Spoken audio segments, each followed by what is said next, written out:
Good morning, everyone. It is Sunday, November 16th. I'm Ed Hardy. And I'm Charmin Sacchetti. And joining us at the table is Massachusetts Congressman Jim McGovern. He represents the 2nd District of Massachusetts and has been the top Democrat on the powerful House Rules Committee since 2018. Thank you so much for being here. Happy to be with you. Let's jump right in. So emails released last week show that convicted sex offender Jeffrey Epstein said Donald Trump, quote, knew about the girls and spent hours at Epstein's house with a sex trafficking victim. The president has denied any wrongdoing and calls this a smear campaign against him. This week, the House Speaker is expected to bring a measure demanding transparency to a vote. So it's likely to pass in the House, not the Senate. My question for you is, with no real path to passage through Congress, why do you think the White House and Speaker Johnson have been pushing back so hard on this? Well, I mean, Trump is acting like he's guilty of something. So let's just release the files. Everybody wants it, not just Democrats, but Republicans want the files released. The House is finally going to vote on it in the upcoming week. That's because 218 members of the House, including some Republicans, signed a discharge petition to force the Speaker's hand. I hope something similar happens in the Senate, and they send it to the President's desk. What do these emails show you? It shows me that Donald Trump probably has good reason to be afraid. There's something in here that he doesn't want the public to know about. And again, all we're asking for is full transparency. I mean, Donald Trump has a history of bad behavior when it comes to women. I mean, he's been, judges have ruled that he is all but guilty of rape. And he is, this is nothing new. But the bottom line is, for the sake of the survivors, there ought to be full transparency. I met with the survivors, released the file, opened the files. What do you say about Republican criticism that Democrats didn't care about it until now? Well, you know what? The reality is that the pressure has been building, especially by the survivors, to release the files. Look, I don't know what's in the files. Right. I mean, there may be Democrats that are implicated in these files.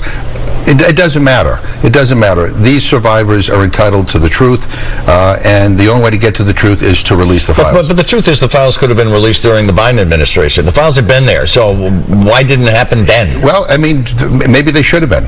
Maybe they should have been. I'm not here to defend why they haven't been released, but it seems there has been a steady kind of movement to demand that there be full transparency. And again, Jeffrey Epstein, died in jail, but Ghislaine Maxwell is getting all these sweetheart deals. I mean, she's being treated not as a prisoner, not as somebody who was involved in sex trafficking, but as she's like at a 4-star hotel. And the president said he would look, when asked about pardoning her, he would look at that. Right. And so what is that all about? What is that all about? I mean, so again, When you see knew about the girls, spent hours at Epstein's house, what are you thinking? Yeah, I'm thinking a lot of bad things. But, I don't want people to take my word for it. I want people to have access to the facts. And the only way to get the facts out there is to release the files. And if there's a bipartisan, a vote to release the files, the president ought to do it. Item 2, President Trump signed a government funding bill last week, ending that record 43-day government shutdown. The president blames the Democrats. The Democrats say the Republicans hold all the power. Democrats didn't get the extension of tax credits for health coverage. What do you think they did accomplish? Look, what we're trying to do is to extend the Affordable Care Act tax credits to 24 million Americans who are about to see their health care premiums double, triple, and some cases quadruple. Many millions of people are going to lose their health care. I think health care is a right, not a privilege. I'm somebody who believes that we need to fix our entire health care system. I think it's broken. I'm for Medicare for all. I think that's the way we ought to do it. But we have a crisis right now, and the only way to avoid it is to extend these tax credits. The White House controls, the Republicans control all the power. They control the White House, the Senate, and the House. If they want our votes, then they have to be willing to negotiate. And what we were asking for is merely an extension of these tax credits so that 24 million Americans don't get screwed. Two Democratic senators from New Hampshire, Jeanne Shaheen and Maggie Hassan, and independent Angus King from Maine, actually changed their votes, and their decision was to compromise to stop the pain of the shutdown. Was that decision wrong? I think it was. I'm pissed at these Democrats that caved. I really am. I mean, this is not just a political discussion. For many people, healthcare is a life or death issue. And I have thousands of constituents who are going to get screwed over if we don't extend these tax credits. So, I mean, I'm fighting for them. I'm fighting for the 24 million Americans in this country who, quite frankly, will not be able to afford their healthcare if we don't do something. So this is real life. And so I get it. Everybody wants to make a deal, but making a deal for the sake of just saying I have a deal and nothing changes and we're not helping anybody, what the hell good is that? So is compromise becoming a dirty word down in Washington? No, compromise is fine if everybody, if we're helping people. But compromise is not fine if the only people that get helped are the people at the top, or the people who are well off and well connected. Look, I think I am sick and tired of a government where if you want a tax break for billionaires and millionaires, it'll be done in a nanosecond.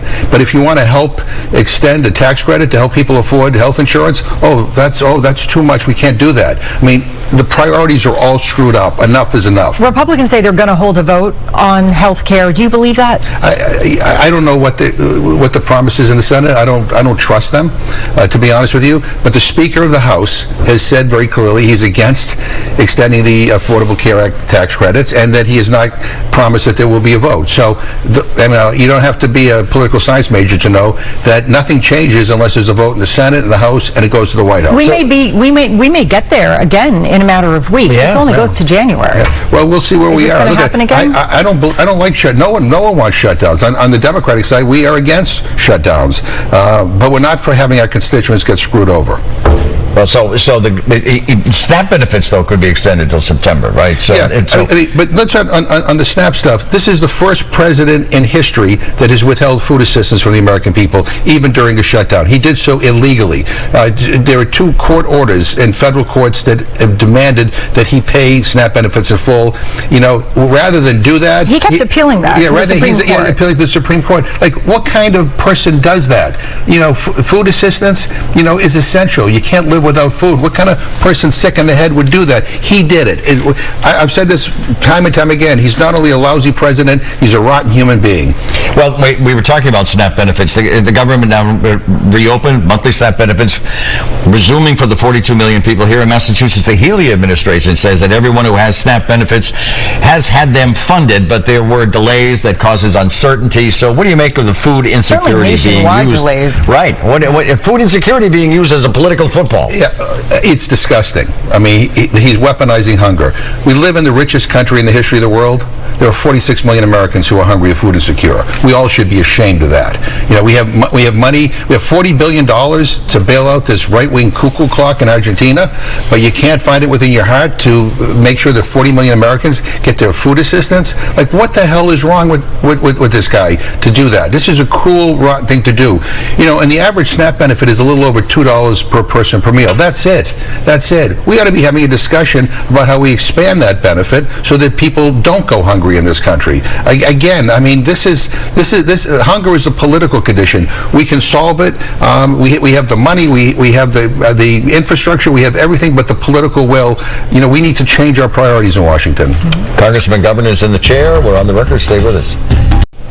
It was a group that caucused with Senate Democrats that changed their votes, and you thought they should have held out for a better deal, as we discussed on health care.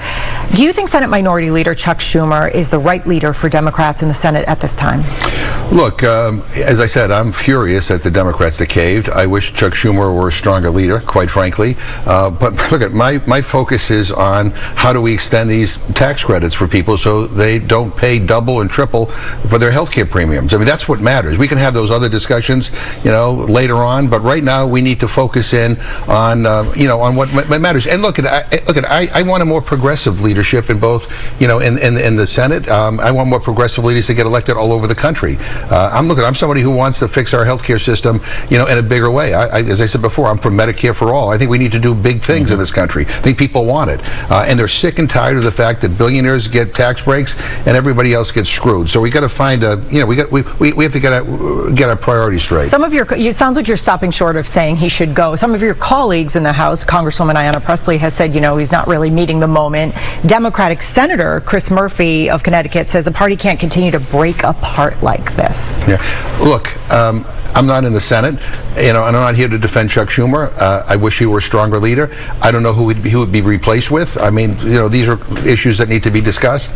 All I'm telling you is that we need a different set of priorities in Washington. We need a more progressive vision for the future of this country, and we need to be solving problems for regular people, for working people, and not just not just worried about giving tax breaks to millionaires and billionaires and big corporations. I'm sick of the way the prioritization has unfolded. So speaking of the future of politics, this may be a rather delicate question because it involves age, but Senator Ed Markey is running for re-election right now. He said he is, and he's in the race. He will be 80 years old next year, and if he is elected and then serves a 6-year term, he'll be 86, obviously, at the end of that term. Congressman Seth Moulton is challenging him, calling for a new generation of leadership. You have endorsed Senator Markey.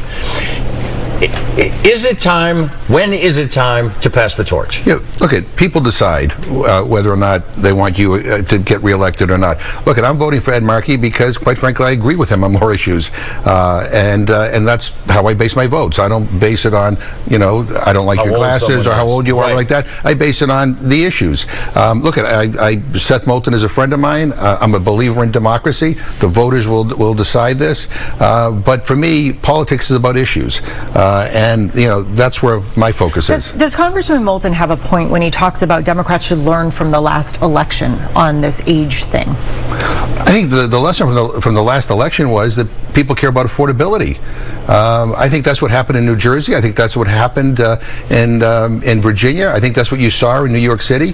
I mean, you don't think President Biden's age was? Oh, you're talking about Biden? Oh, yeah. No, I mean, look, I don't. I think President Biden, should have stepped aside, and because I don't think he was up to it. I don't think anybody questions whether Ed Markey is up to running for re-election. But again, to me, it's the issues, and again, going to the most recent last election, it is about affordability and who could be the best champion on those issues. Congressman, it's always great to have you in the chair. Thank you for coming. Thanks for being here. Are you carving the turkey this Thanksgiving? You probably don't want me to carve the turkey because I would do such a lousy job. But I'm looking forward to turkey on this Thanksgiving. And for those out in Western Massachusetts who are watching, we do our annual 43-mile walk for hunger from Springfield to Greenfield to raise money for the Food Bank of Western Massachusetts.